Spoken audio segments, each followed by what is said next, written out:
የብርሃን እናት ጸጋን የተመላሽ ሆይ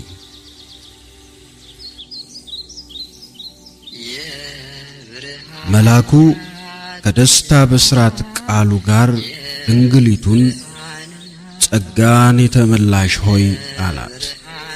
በቀጥታ በስሟ ከመጥራትም ይልቅ ድንግሊቱን ለመጥራት ያስቀደመው የመጀመሪያ ስሟ ጸጋን የተመላሽ ሆይ ምልዕተ ጸጋ የሚል ነበር። ይህም ማንነቷንና ክብሯን በማየት በትውልድ ሁሉ ከሚወጡላት ከአምላክ እናት ብዙ ስሞች መካከል በመልአኩ የተነገረላት የመጀመሪያ ስም ነበር።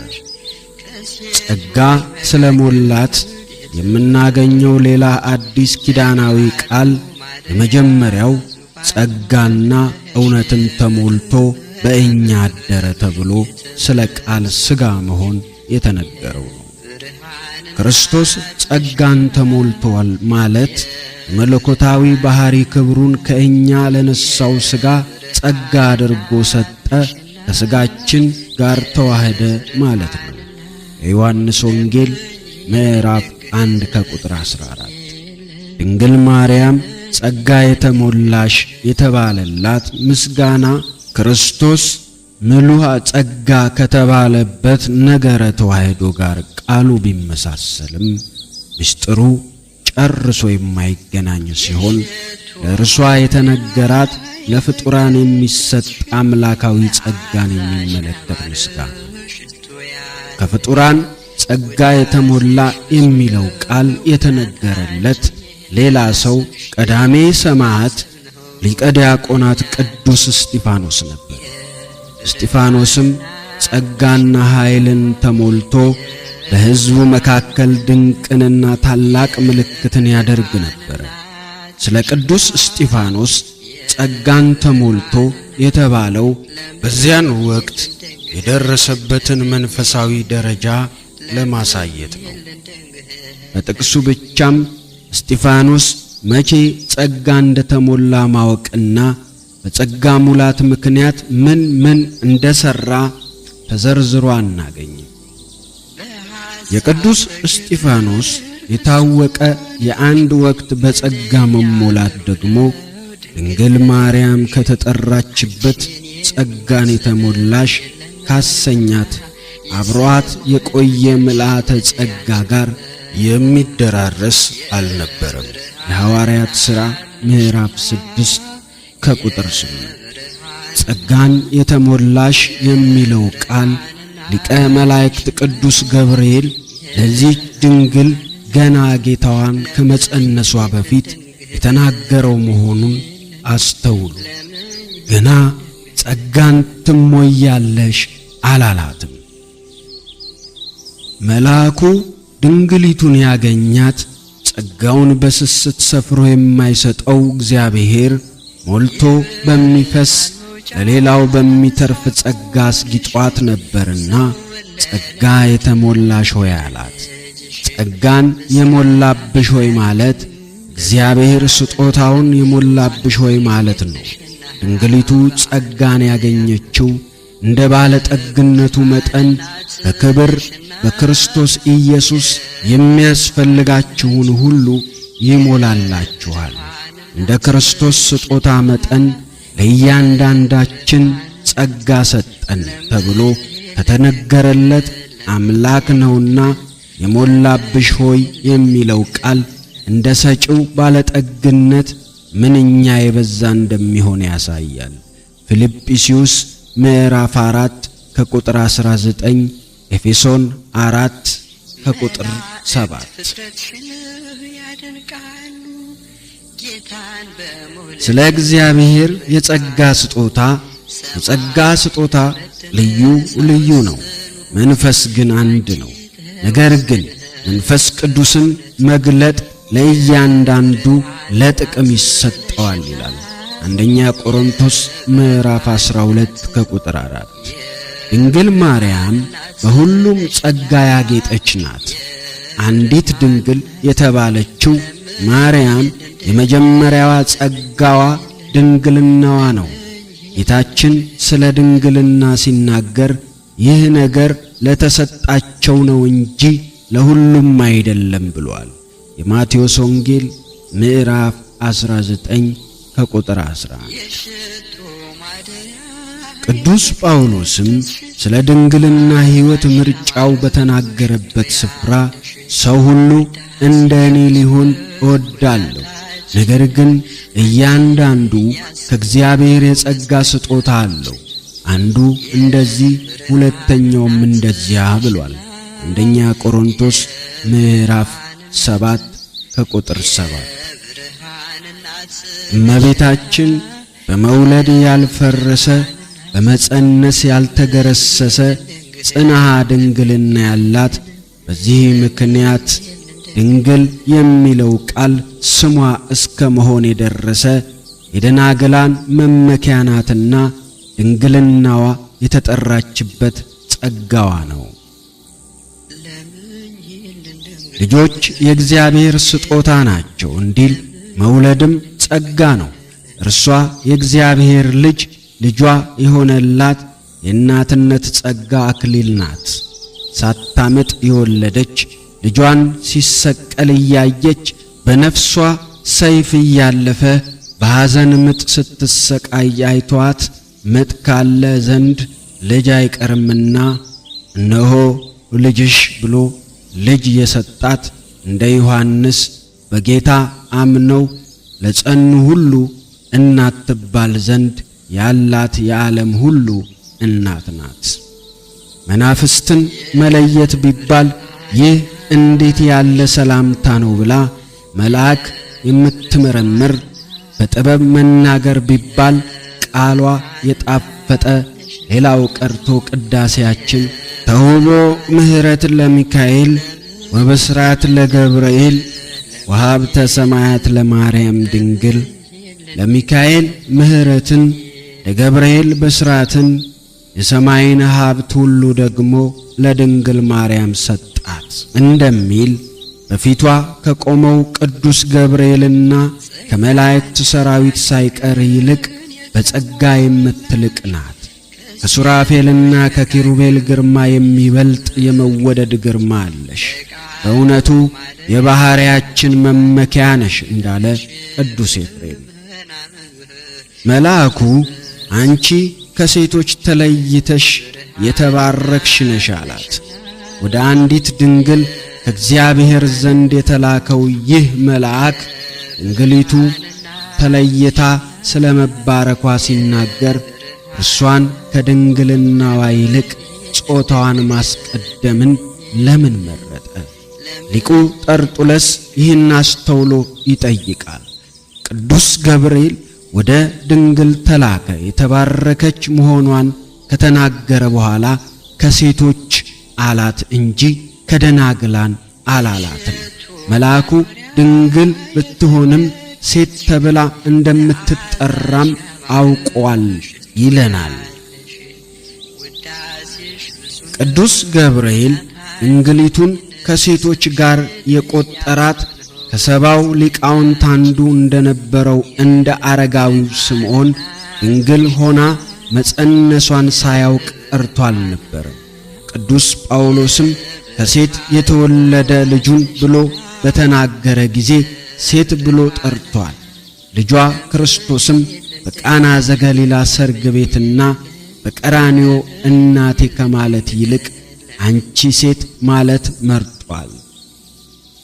ሊቁ ጠርጡለስ ጳውሎስም ገብርኤልም ሴት ብለው የጠሯት አስቀድሞ ሔዋን በተጠራችበት መንገድ ነው ይላል።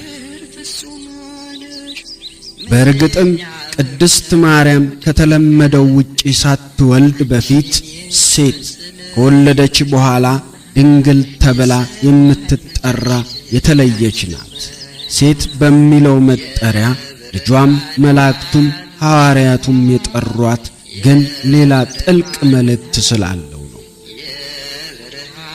እርሷ እግዚአብሔር በአንተና በሴቲቱ በዘርህና በዘሯ መካከል ጠላትነትን አደርጋለሁ ካለ በኋላ እርሱ ራስህን ይቀጠቅጣል፣ አንተ ሰኮናውን ትቀጠቅጣለህ በማለት በትንቢት የተናገረላት ሴት ድንግል ማርያም መሆኗና ዘሯ የተባለውም አሕዛብን በብረት በትር የሚገዛው የሰላም አምላክ ሰይጣንን ከእግራችሁ በታች ፈጥኖ ይቀጠቅጠዋል የተባለለት ክርስቶስ መሆኑን ለማስረዳት ነው። ኦሪት ዘፍጥረት ምዕራፍ 3 ከቁጥር 15፣ ሮሜ 16 ከቁጥር 20፣ ራእየ ዮሐንስ ምዕራፍ 12 ከቁጥር 5። ገብርኤል ድንግሊቱን ከሴቶች ተለይተሽ የተባረክሽ ነሽ ሲል ከወንዶችና በአጠቃላይ ከፍጥረታትም ሁሉ ይልቅ በቅድስናዋ የምትበልጥ መሆኗን ስቶታ አይደለም። ቀጥሎ የሚነግራት ዜና ትጸንሻለሽ የሚል ነውና መጸነስና መውለድን በተመለከተ ከወንዶች ጋር ልትነጻጸር አትችልም።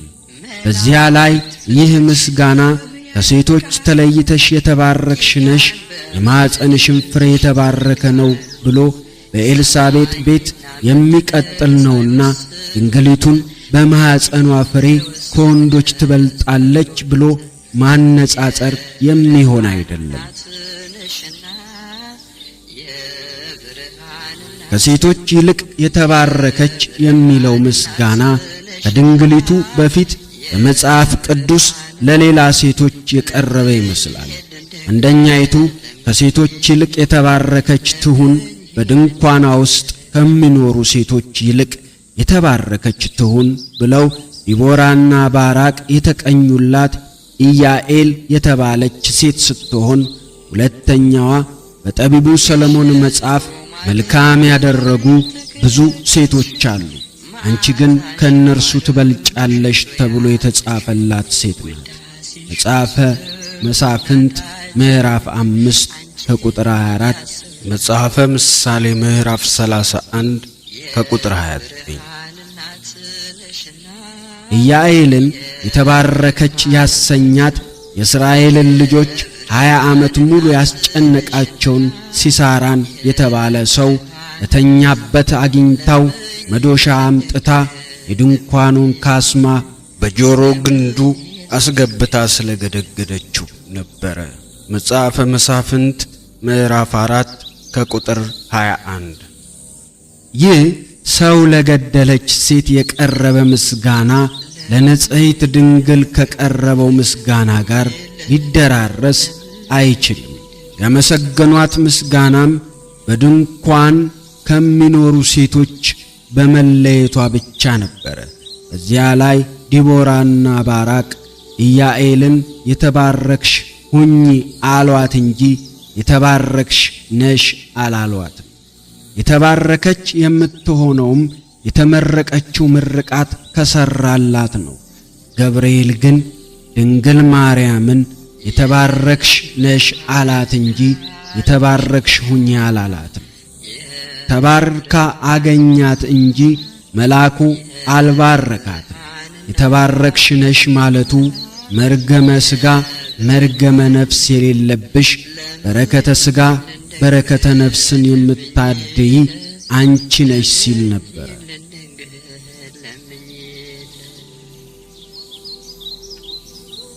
ጠቢቡ ሰሎሞን ከሁሉ ትበልጫለሽ ያላት ሴት እንዲሁ ከድንግል ምስጋና በታች ናት። የተመሰገነችው ሴት ትዳሯን በአግባቡ የምትመራ፣ ቤቷንም በሚገባ የምታስተዳድር፣ ንግድ የሚሳካላት ባተሌ ሴት ስትሆን በዚህ ማንነቷ ባሏ ደግሞ እንዲህ ብሎ ያመሰግናታል።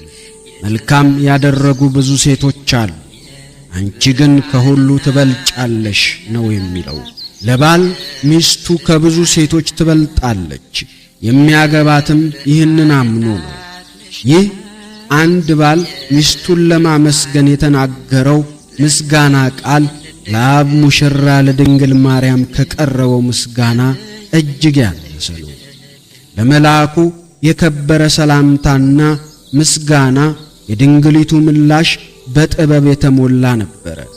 እርሷም ባየችው ጊዜ ከንግግሩ የተነሳ በጣም ደነገጠች። ይህ እንዴት ያለ ሰላምታ ነው ብላ አሰበች። ርግቧ ንስሩን አየችው። በፊቷ ባበራ ጊዜ ማን እንደላከው አላወቀችምና ደነገጠች። በመጽሐፍ ወዳጆች ሆይ መንፈስን ሁሉ አትመኑ፣ ነገር ግን መናፍስት ከእግዚአብሔር ሆነው እንደሆነ መርምሩ ይላል። አንደኛ ዮሐንስ ምዕራፍ 4 ከቁጥር 1። ብዙዎች ማንኛውንም አይነት የመንፈስ መገለጥ ያለምንም ምርምር አምነው ይቀበላሉ። በዚህም ብዙዎች ወድቀዋል። ከዕድሜዋ በሚበልጥ መረጋጋትና ጥበብ ውስጥ ያለች ድንግል ግን የተላከላት መልእክተኛ ከእግዚአብሔር ሆኖ እንደሆነ መረመረች። ምስጋና ነው ብላ ልቧን ከፍታ ከመስማት ይልቅ ከምስጋናው በስተጀርባ ምን ይኖር ይሆን የሚለውን አሰበች። ልጇ በአንድ ሰው አንደበት ቸር መምህር ሆይ ተብሎ ሲጠራ ስለምን ቸር ትለኛለህ ብሎ እንደጠየቀ ሐሳቧ እንደ ልጇ ሐሳብ የሆነላት ይህቺ ቅድስትም ተመሰገንኩ ብላ ሳትቀበል ምስጋናውን መረመረች። የቂሳርያው ሊቀ ጳጳስ ቅዱስ ጎርጎርዮስ ገባሬ መንክራት እንዲህ ይላል። ከማን እንደተላከ ሳታውቅ ስጦታን የማትቀበለው ድንግል ይህ እንዴት ያለ ሰላምታ ነው አለች። ከዚህ ስጦታ በስተጀርባ ምን አለ? ከሰማይ መጥቷል፣ ግን በምድር እየሄደ ነው። ስትታይ እንደ ሰው ትመስላለህ፣ በብርሃን ግን ተከበሃል። በዜና አበው እንደምናነበው በርካታ ቅዱሳን በተሳሳቱ መገለጦችና ራእዮች ተሰናክለው ወድቀዋል። ይህን የሚያውቀው ዲያብሎስ የብርሃን መልአክ እንዲመስል ራሱን እየለወጠ በመገለጥና የሐሰት መልእክትንና የማይገባቸውን ውዳሴ በማቅረብ ለዓመታት በመንፈሳዊ ተጋድሎ የኖሩ ቅዱሳንን ሳይቀር ከመንፈሳዊ መንገድ አስወጥቷቸዋል። በመልአክ መገለጥ ተደስተው ያለ ምንም ጥያቄ ያመኑትን ሰዎች ራሳቸውን እስከ ማጥፋት ድረስ ያሳታቸው የሚቀርብላቸውን ሰላምታ ይህ እንዴት ያለ ሰላምታ ነው ብለው እንደ ድንግሊቱ መመርመር ባለመቻላቸው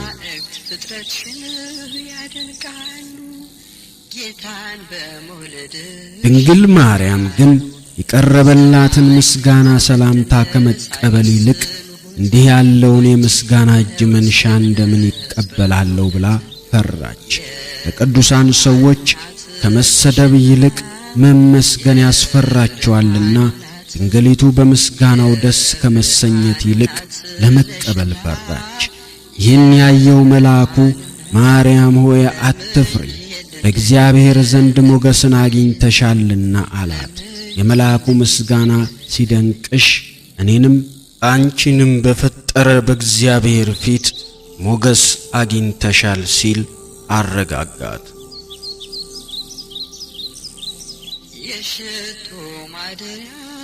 ገብርኤል አትፍሪ አላት። ድንግል ሆይ አትፍሪ፣ አትፍሩ እኔ ነኝ የሚለውን ጌታ ፍርሃት ራሱ የሚፈራውን አምላክ ልትወልጂ ነውና አትፍሪ። እኔ እናትሽን ሔዋንን በኤደን ገነት እንዳሳተው እባብ አይደለሁ።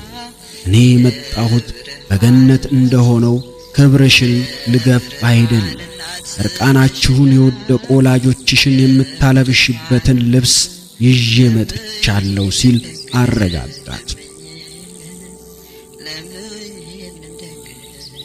ሞገስን ማግኘት ማለት በመጽሐፍ ቅዱስ ቋንቋ ተስማሚነትን፣ ባለሟልነትን፣ ክብርን ማግኘት ማለት ነው።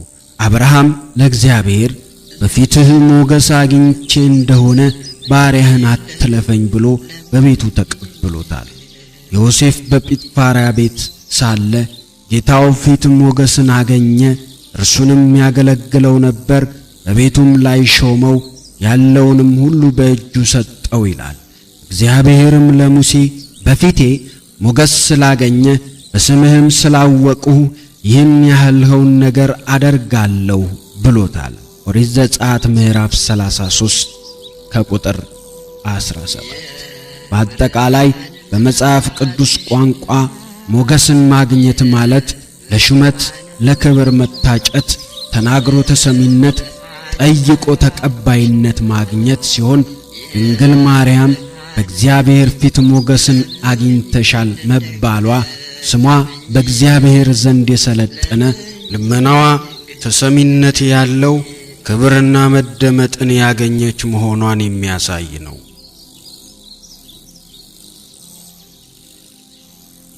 ቅዱስ ገብርኤል ለድንግሊቱ እነሆ ትጸንሻለሽ፣ ወንድ ልጅንም ትወልጃለሽ፣ ስሙንም ኢየሱስ ትዪዋለሽ፣ እርሱም ታላቅ ነው፣ የልዑል ልጅ ይባላል፣ ጌታ አምላክም የዳዊትን የአባቱን ዙፋን ይሰጠዋል፣ በያዕቆብ ቤት ላይ ለዘላለሙ ይነግሣል፣ ለመንግሥቱም ፍጻሜ የለውም ብሎ የተመረጠችበትን ታላቅ ክብር ነገራት። ቅዱስ ገብርኤል ለድንግሊቱ ከክርስቶስ ብዙ ስሞች አንዱ የሆነውን ኢየሱስ የሚለውን ስም ነገራት። ይህ ስም መድኃኒት ማለት ሲሆን አስቀድሞ የነዌ ልጅ ኢያሱ የተጠራበት ስም ነበረ። የስምህን ዘውድ በራሱ ላይ ጭኖ የጠላትን ሀገር ኢያሱ ወረሰ እንዲል የስሙን መድኃኒትነት ቅዱስ ገብርኤል ለእረኞች ባበሰረ ጊዜ ዛሬ በዳዊት ከተማ መድኃኒት እርሱም ክርስቶስ ጌታ የሆነ ተወልዶላችኋልና ብሎ ተርጉሞታል። የሉቃስ ወንጌል ምዕራፍ 2 ከቁጥር 1። ቅዱስ ጳውሎስም ይህንን ሲያጸና ከዳዊት ዘር እግዚአብሔር እንደ ተስፋው ቃል ለእስራኤል መድኃኒትን እርሱም ኢየሱስን አወጣ። የሐዋርያት ሥራ ምዕራፍ 13 ከቁጥር 23። እኛ ሀገራችን በሰማይ ነውና ከዚያም ደግሞ የሚመጣ መድኃኒትን እርሱንም ጌታን ኢየሱስ ክርስቶስን እንጠብቃለን ብሏል። ፊልጵስዩስ ምዕራፍ 3 ከቁጥር 20። መልአኩ ኢየሱስ ትዪዋለሽ ይበል እንጂ የምትወልደው ሕፃን አንድ ስም የማይበቃው ስም ሁሉ የማይገልጸው ወንድ ልጅ ነበረ። ነቢዩ ኢሳይያስ እነሆ ድንግል ትጸንሳለች፣ ወንድ ልጅም ትወልዳለች፣ ስሙንም አማኑኤል ብላ ትጠራዋለች ሲል፣ በሌላ ስፍራም ሕፃን ተወልዶልናል ወንድ ልጅም ተሰጥቶናል ካለ በኋላ ስሙም ድንቅ መካር፣ ኃያል አምላክ፣ የዘላለም አባት ተብሎ ይጠራል ብሎ የሕፃኑን ስም መብዛት ይገልጻል። ትንቢተ ኢሳይያስ ምዕራፍ 7 ከቁጥር 14፣ ትንቢተ ኢሳይያስ ምዕራፍ 9 ከቁጥር 6። እናቶቻችን በየዋህነት ዕውቀታቸው አንድ ወልዳ ስሙን አበዛችው ብለው የሚዘምሩለት ይህ ጌታ ስሙ እጅግ ብዙ ነው። ኢየሱስ ክርስቶስ መድኃኔ ዓለም፣ ወልድ፣ ቃል፣ የእግዚአብሔር ልጅ፣ የሰው ልጅ፣ የእግዚአብሔር ጥበብ፣ ብርሃን፣ ልዑል፣ የዳዊት ልጅ፣ የአብርሃም ልጅ፣ መምህር፣ የአይሁድ ንጉሥ፣ የጽድቅ ፀሐይ፣ የይሁዳ አንበሳ፣ ኋለኛው አዳም፣ የማዕዘን ድንጋይ፣ የፋሲካ በግ፣ ሊቀ ካህናት፣ የመዳን ቀንድ፣ ፊተኛውና ኋለኛው፣ መጀመሪያውና መጨረሻው፣ ያለና የነበረ፣ ለእርሱ የሚበቃ አንዳች ስም የሌለው እርሱን ትወልጃለሽ አላት።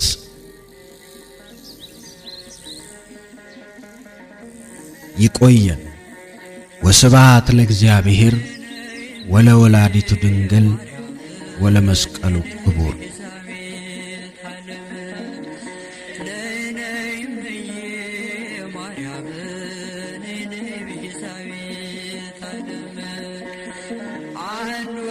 ስሙን አበሳችው አንዱ ወልዳ ስሙን አበሳችው። አንዱ አገር ስትሄድ መድኃኔዓለም አለች። አንዱ ወልዳ ስሙን አበሳችው አንዱ ወልዳ ስሙን አበሳችው።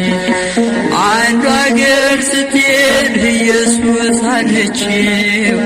አንዱ ወልዳ ስሙን አበሳችው አንዷ ወልዳ ስሙን አበሳችው። አንዱ አገር ስትሄድ ክርስቶስ አለችው አንዱ ወልዳ ስሙን አበሳችው አንዱ ወልዳ ስሙን አበሳችው።